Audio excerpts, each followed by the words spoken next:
Hey guys, welcome back to my channel. Thank you so much for joining me today. As you can tell by the title of this video, today we are going to actually do our 12-month loc update slash talk through situation. My last loc video, I did a visual loc journey. Sorry, kids, loud. It is what it is. However, my last video, I did my 12-month visual loc journey where I just showed you a whole bunch of pictures and videos over the past year of how my hair has matured over the months. Now today, I'm just going to sit down and just go over a couple of things as far as my locs are concerned, which again, they're not many, but that's what this video is. So anyway, if you're interested, then definitely stick around. So right off the bat, I'm not sure how familiar many of you are with my loc journey, but from the time I started my loc journey, which if you haven't seen the video of me starting, I'll link it for you here. However, in that video, I talked about how many locs I installed. So originally I installed 87 locs, but somewhere down the line, probably maybe like 1 to 2 months after installing, there was a really big, a big chunky loc that I had.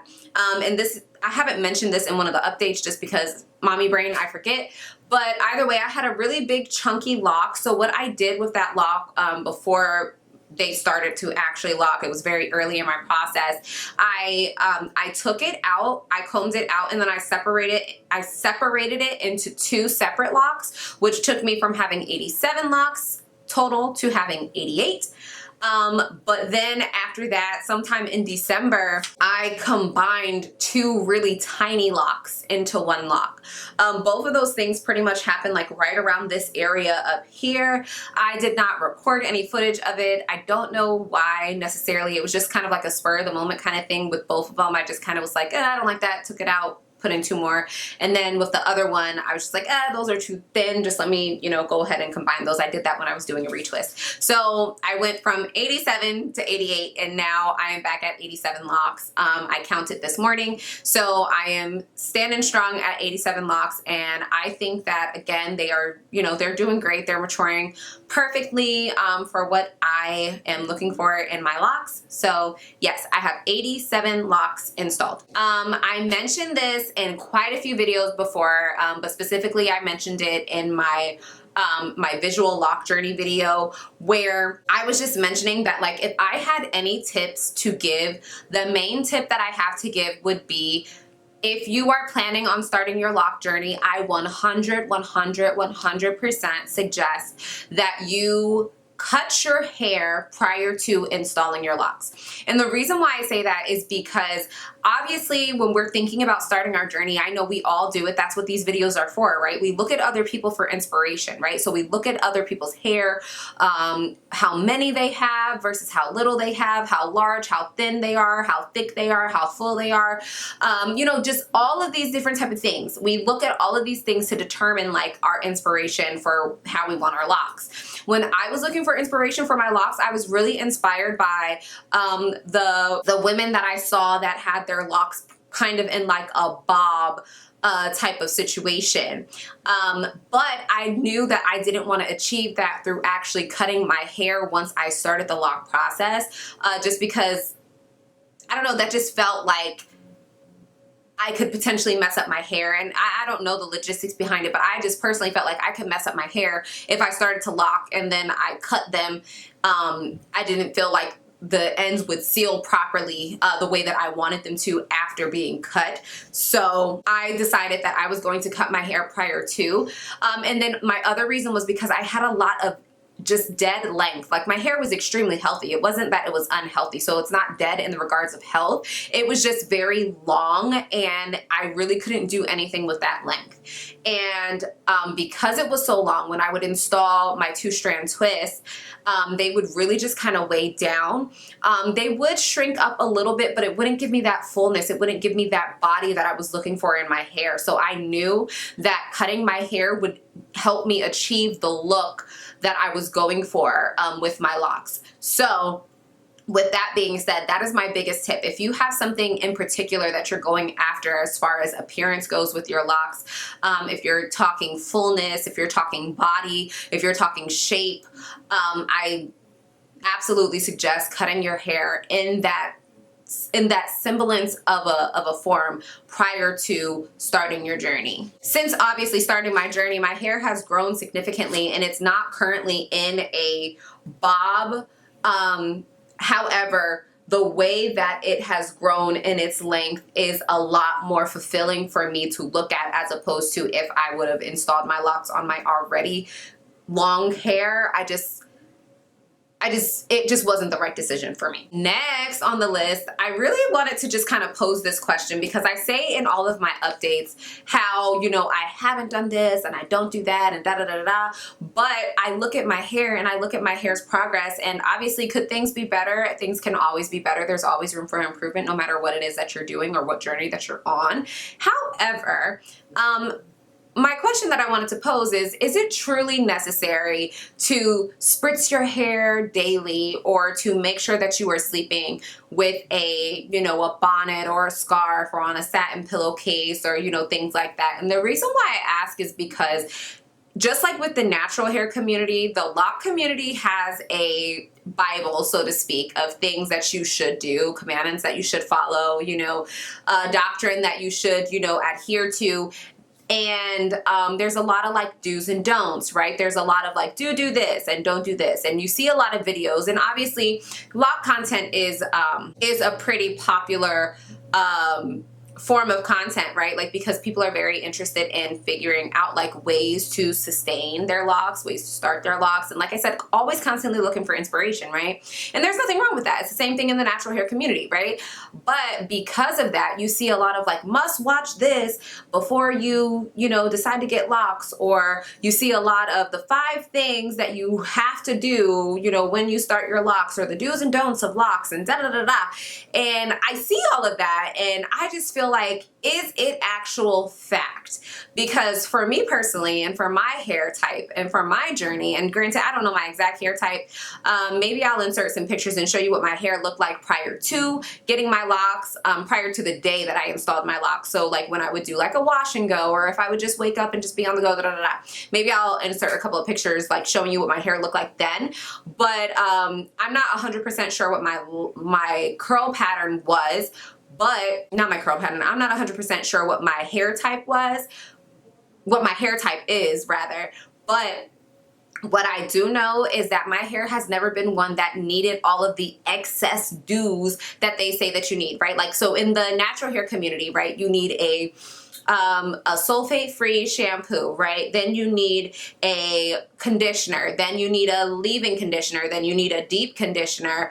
Then you need a curling cream. And then you need a gel. And then you need a foam. And then you need a this. And then you need a that. And I just, like, I couldn't do it, first of all, because it feels like there's a lot of, I mean, let's be real, right? People are in the business of creating a need for people, right? If you create a need, then, and people essentially feel like they need that thing, they will continue to, you know, pursue that thing and continue to get that thing, which would then end up paying people, right? People get paid for this. And there's something to be gained on the opposite end of the people who are creating these things and saying like the bigger picture. Like, I'm not talking about people on the internet. Like, I'm talking about like the bigger picture, right? Like the people who are like, this product is specifically for this and you need this if you're going to do this. And, you know, you just kind of have the people that carry it down the line. And that's like kind of how I feel about like the natural hair community. And I feel the same way a little bit about the loc community, in the regards that like there's a lot of information that you hear that is pretty much presented to you as it is necessity, right? Like having a loc gel, or like a loc cream, or, you know, a loc gel and a loc cream, or, you know, different type of things like that, like as if it's a necessity. Whereas there's a lot of people, and granted, everybody's hair type is not the same, and I understand and I respect that. But for me personally, all I need is my shea butter and my water, and I'm good to go. I can do my retwist and it lasts. You know what I'm saying? Like, and the same thing was when I was natural, like during my natural hair journey, like I didn't need all of those excessive products. I just think that that's kind of just like the way the world works, right? Like, for example, like stretch marks, right? In your pregnancies, like stretch marks are 100% determined by genetics. However, there are so many creams that are creams and oils that are directly marketed at women in their pregnancies to get rid of stretch marks or prevent stretch marks when it doesn't make sense. Because if you're predetermined to have them, predestined to have them, you're going to have them because it's genetics. Anyway, brief rant. I don't know how I got there, but regardless, that's pretty much how I feel. So that's why I asked that question, like, is spraying your hair every day and, you know, wrapping your hair every night, is it a necessity? Is it going to make or break your loc journey? And for me, the answer to that question is no, because like I said, I do not spray my hair. Like, I sprayed my hair today just to give myself like a cool little like updo situation, because my last retwist was probably maybe 2 months ago. I'm not 100% sure. So I sprayed my hair today, and I sprayed my hair yesterday, but other than that, I don't spray my hair daily. I don't. My son has locks too. His hair is gorgeous. And his hair doesn't get sprayed every day. And he definitely is a toddler. He's 4. So he doesn't sleep with like a bonnet or like a do-rag or like a scarf on every night. If I do a fresh retwist on my hair or his hair, I'll wrap our hair for probably like the first 4 days to a week. But after that, all bets are off. For me, having anything on my head long term gives me a very bad tension headache, and I can't do it. So I'd rather sleep in comfort as opposed to sleeping in discomfort, trying to obey some kind of law that isn't necessarily in line with what my hair tells me that it needs. And my hair just doesn't tell me that it needs that. I was also the type of person when I was natural who I think that my hair kind of suffered from oversaturation, oftentimes because the more that I would do to my hair, the dirtier my scalp would feel, the itchier my head would be, the more dandruff I would have, and just my scalp used to like irritate me to the point of like almost being on the verge of tears, how upsetting it was, like trying to maintain my scalp. It was very difficult to maintain because it had so much product built up on it. So with my locks, I would prefer to not have to spray it every day because my water is mixed with Jamaican black castor oil, and I don't want an oil buildup on my hair. And I don't need to, you know, put any other products on my hair constantly because I don't need that buildup. And my hair, my scalp feels so free not having so much stuff on it. Like, it just feels free. For other people, it may feel dry, but for me, it just feels so freeing not having to constantly have something caked on and built up and, you know, just kind of laying heavy on me.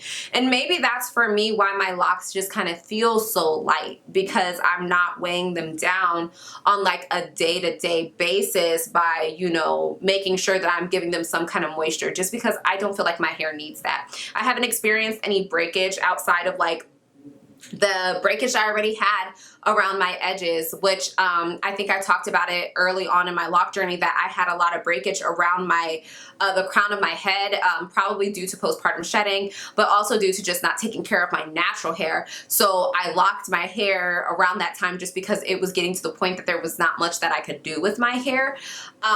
But I'm not experiencing any additional breakage around my crown. My edges are fine. I also think my edges are fine because I don't try to lay them. I personally, it's just a bunch of products. It's a bunch of products just to kind of achieve a look that a lot of people are just kind of obsessed with. And it's just, it doesn't work for me. I don't think I look good with edges. It's like not my thing. So I think that me staying in my lane has worked for me, and that's what I plan to continue to do. So yeah, like I said, that was a quick rant. I don't know how we got there, but basically that's just like my thoughts. I don't feel like a lot of the things that is presented as like a fact or like a necessity or a must do or a must have or a must blah, blah, blah. I don't feel like they're that. I think that you have to allow your hair to let you know how it needs to be maintained and how it needs to be led, because everybody's hair isn't going to respond the same thing to everything. So trying to say that there's like a blanket, like you must do this before you start your locks is like, I don't buy it. And honestly, that's part of the reason why I also started my own loc journey myself, why I didn't decide to go to a loctician, just because I never felt comfortable putting the care of my hair in the hands of somebody else, just because I feel like I know my hair just like I know my body, like, right? Like I know my hair and what my hair needs, I think, more than somebody else. And somebody else would look at my hair and just be like, based on, you know, a series of other events, or based on all of these other factors that present and line up in other people, I think that you need to do this, you know? And it's like, that's not necessarily the case. So anyway, I'm gonna move past because I'll go on all day. So another thing that I mentioned before, but I'll mention it again here, is that I also didn't wash my hair. I also don't wash my hair. So I do not wash my hair unless I am doing a retwist. And I don't recall right now off the top of my head, but if you look in that Year Visual Loc Journey video, you'll end up seeing how many retwists I actually did within the year. It comes up along the bottom of the screen. But however many times I retwisted my hair, that's how many times I wash my hair. I don't wash my hair in between the time. The reason why is because when I wash my hair, just like when I spray my hair, I get additional webbing and it really kind of tangles up my hair, and I don't like that. I don't like that feeling of that webbing and that, you know, having to kind of tear through my hair and rip them apart. Like I would prefer not to have to deal with that. So I don't wash my hair in between retwists unless I have the intention of retwisting my hair. But I also don't feel the need to, because like I said, I'm not spraying it every day. I'm not putting oils on it every day. I'm not putting product on it every day. My hair is really just kind of maintaining at a baseline, and that's where I keep it. So I don't have to wash it every, you know, however many weeks. The only time that I would say I would wash my hair without like maybe retwisting it is if I don't feel like retwisting and maybe my hair was exposed to some kind of like chemical, like it has been in the past, and I had to like wash that out. But other than that, there's no need for me. Additionally, some other things is, outside of a retwist, I have never styled my locks. That's not anything that I've done yet. So I haven't done 2-strand twist on my hair. I haven't done cornrows. The only thing that I have done was like some individual braids, and I only did that for like one day. I left them in one day, took them out the next day, and it was cute. But I didn't do it again. There's no real reason why, except for I feel like it's time consuming. Like I said, my son, he has locks too. He's a year locked as well. His locks are gorgeous. I do cornrow his locks. I 2-strand twist his locks. I put his locks in styles because he's a little boy, so he's very active. So he, you know, messes up his hair very quickly. So having them in styles is an easier way for me to, you know, contain and maintain the appearance of them and keep them neater for a little bit longer. But for me, I haven't done that yet. But because lock content tends to get pretty redundant after you've officially locked, there's not much more that I can say to you, that I can tell you about my hair. It hasn't changed much more than what it has from the time I started to now. So what I will probably do is start attempting some styles here. But it's not going to be a long-term thing. It's just going to be like a here and there type of thing, just because, like I said, the lock content gets kind of redundant.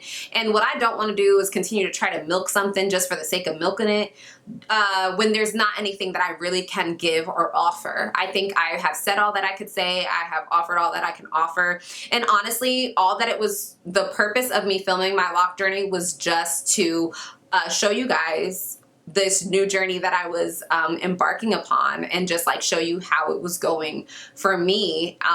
But other than that, there's not really much else that I can tell you. Everything pretty much gets redundant. Like all of these updates pretty much have the same amount of information in it each time, and it doesn't really change much. So yeah, so anyway, I haven't done any styling, but I do plan on, now that I'm a year into my journey, playing with styling a little bit more. I'm really interested in using some curlers and kind of doing that more so than anything. I think like the 2-strand twist is cute. The little cornrow situation is cute. I'm not good at braiding. So, you know, that one can get kind of iffy for me. I'm like moderate at doing my son's hair. I don't really know how I would do my own, but we'll figure it out. But yeah, I'm really excited to put some curlers because I think that would be super duper cute. In one of my retwist videos, I had gotten a tip from somebody to not clip each individual lock. I think they were saying that it can cause thinning, and I wasn't aware of that. So prior to that, all of my retwists, which I don't know how many retwists I had done before that person mentioned that, but all of my retwists, I was clipping each individual lock just to allow them to dry. And I took the advice and I stopped clipping each individual lock. And personally, I think that I am definitely seeing a difference in the appearance. I think that they are fuller at the root now. I feel like they are maturing a little bit better. I think that they're getting a little bit thicker. It's obviously due to time as well, but I do think that that tip of not clipping each individual lock was a really good one. So I appreciate that. Appreciate that tip a lot because it really kind of helped my retwist and you know how they turned out. So I was really grateful for that. So I definitely wanted to mention that because I tried it and now I don't clip every single lock, and it could be, you know, common knowledge in the lock community that you're not supposed to do that, but I wouldn't know because I'm, you know, I'm free flowing this. So I'm just kind of going for what I know, just, you know, doing what seems right, what feels right. But yeah, I definitely don't clip every lock now, and I think that it's turned out a lot better. So anyway, that's pretty much all that I can tell you as far as my hair goes. This was my 12-month lock update. This is probably going to be the last lock update that I give you for a while because I don't anticipate that there's going to be much more changes that my hair can go through that I can tell you that I haven't already told you, right? Like we've experienced budding, we've experienced locking, we've experienced sealing, we've experienced, you know, we've experienced and we've discussed webbing and washing and retwisting and maintenance. And, you know, we've talked about the whole rigmarole. So there isn't a lot more that I can tell you. So this is the last update for, you know, I don't know how long, maybe ever, who knows. But like I said, I will be trying my hand at styling and see how that goes. It's not going to be like tutorials or anything. It'll probably just be like a, you know, retwist with me or, you know, something like that. But yeah, so that's pretty much all that I got for you in this video. So thank you so much for watching. If you have watched this far, I thank you and I appreciate you. And if you haven't seen it yet, again, check out my visual year loc journey. Link it for you right up here. You can go check that out. That is all of my pictures and videos of my progress over the last year. And I'm gonna go ahead and get out of here, but I will definitely catch you guys in the next one. Bye.